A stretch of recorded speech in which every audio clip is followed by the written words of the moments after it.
Welcome back to the back ranks. It was quite a peaceful morning, maybe 4:30 a.m. UAE timings. The cell phone vibrates me awake and I reach out it and stare at the bright screen with one eye closed. I hate mornings. A few minutes later, I open my eyes. I try to become calm, focused, and ready to take on the day. While sipping on the coffee, I open Facebook and look for notifications, but they remain just. And I came across Wasus's name on the top. I quickly, without a second thought, go to his profile and wish him a happy birthday, which I always do. I immediately realized my mistake. What I have done. Totally forgot the fact that Wasusar is no more in this world. Somehow I could not get myself delete the post which I already sent. Wasusar, wherever you are, I miss you a lot. Hope you have celebrated your birthday at Miss Courts. Memories took me back to my delicious days. During tournaments, after completion of race round, before packing up, all of us, the officials and arbiters, gathered together and play friendly matches. That was really fun. And it literally takes away all our tiredness of long standing and frustrations of organizing the event. One day, I got an opportunity to play with Wasusar. It was the first time I played against him. King's Gambit. He crushed me with black pieces playing Falkabir counter gambit against me. I was totally unaware about that opening and I lost miserably. After matches, I requested Wasusar to tell me where I went wrong. And he was so kind enough to explain me the opening lines and ideas and tricks in that particular opening, which I am going to present here today. Wasusar, this is dedicated to you. The Falkabir counter gambit is one of the most aggressive openings for black. It is a direct counter attack against the King's Gambit of white. E4, E5, F4, D5. One of the great things about the counter gambit is that it destroys all the lines that a King's Indian player may plan for you. In this aggressive counter gambit, black disdains the pawn offered as a sacrifice, instead opening the center to exploit white weaknesses on the king's side. In this video, I am going to present you some of the traps and aggressive ideas which you can apply as black and to be careful of if you are playing with white pieces.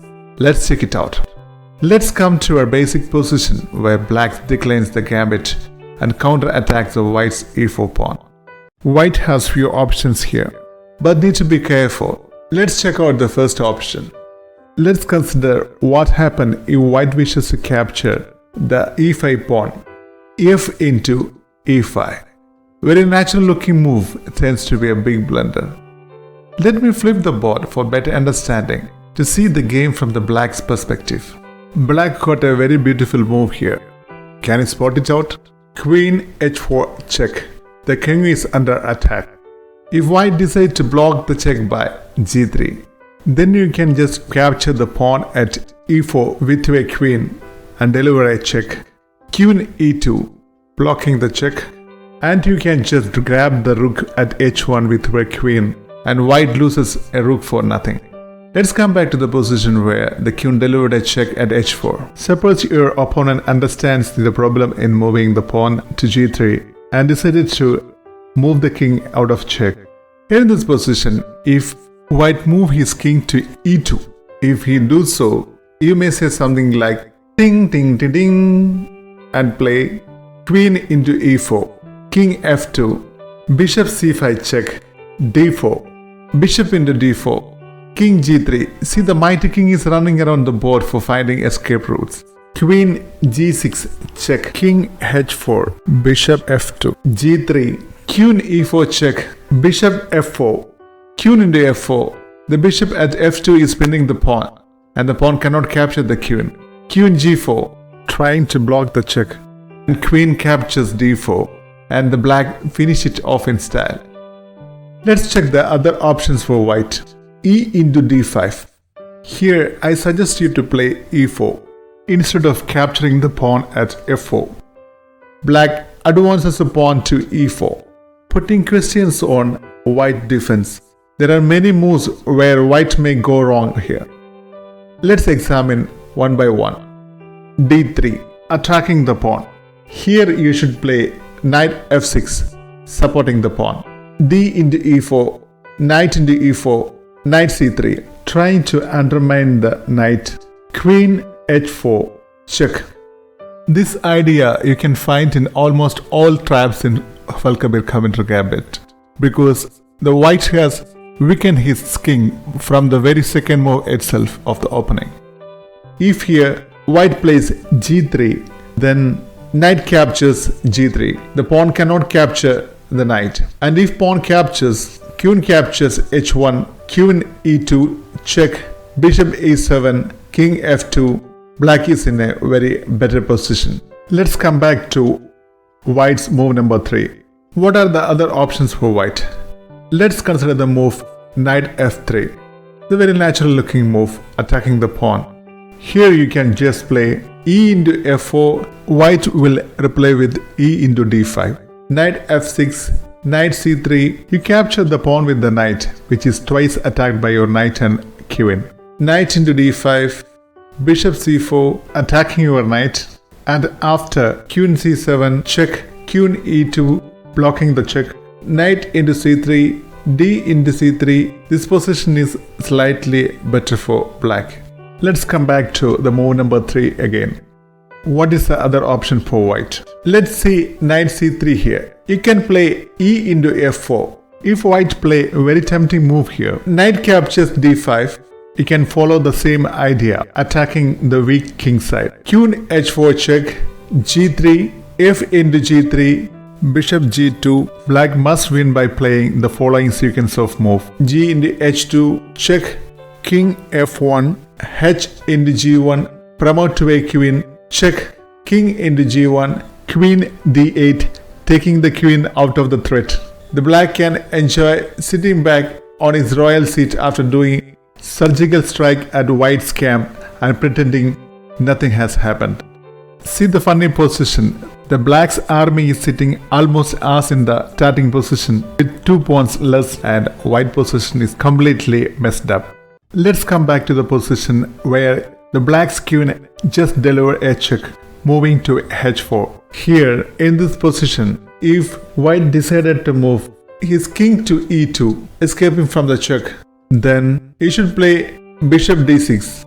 The engine shows that this position is equal, and the white lost his castling rights, and he need to prove the equality matching with the chess engines.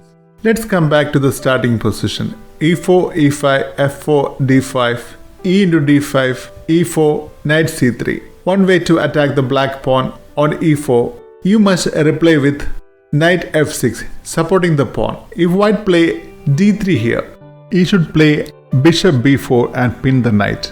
D into e4, knight into e4. Here white has to be careful. Two of his natural looking moves will end in disaster. Let's consider one by one.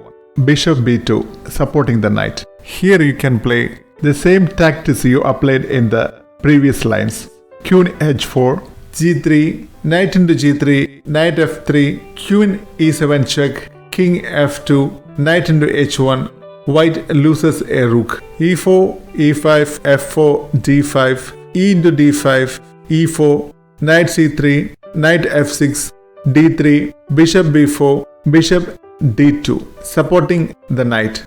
Here you must play e3, attacking the bishop. If bishop captures e3, knight captures d5, queen e2, castles, king f2, bishop into c3, bc3, rook e8, queen d2, and knight captures e3. Black is winning here. Let's come back to the position where black just played e3, attacking the bishop. In this position, if queen e2, pinning the pawn, you can play knight into d5, castles queen side, castle king side, bishop e1, bishop into c3, knight into c3, b into c3, rook e1. Black has a decisive advantage. Let's come back again. Here in this position, if white plays a3, you can play bishop capture c3, and his bishop capture your back. Castles, queen f3, knight c6. Again, this position is better for black. e4, e5, f4, d5, e into d, e4, knight c3, knight f6, d3, bishop b4. Let's consider d into e4 here. Knight into e4. If bishop d2, supporting the knight, queen h4 check, g3, knight into g3, knight f3, queen e7, check, king f2, knight into h1, white lost a rook. In this position, after knight into e4, what if queen e2, pinning the knight? It turns out to be another blunder. Castles. If queen captures e4, rook e8, the b3 queen can just pack up. Instead of capturing the knight, if bishop e3. In that case, you can just do something like ding dong da ding. Knight takes c3, bc3, bishop into c3, check, king f2, and bishop capture a1. The rook is gone. Let's check what happens if white play queen e3 here. Again, bring your rook to e8, knight ge2, knight into c3, and the white can just resign here. Looking back to my memory lines, I could see a lot of great people around me in chess field, whom I can never forget. The pandemic has taken away many of our dear ones' life. One among us was sir, a great soul, humble and simple human being, a wonderful chess lover. Vasu sir, you are one of the best chess enthusiasts met in my life. Hi friends, you may also have someone in your life who really inspired you. I request you to mention their names in the comment box so that we can remember them today. Take care, stay blessed.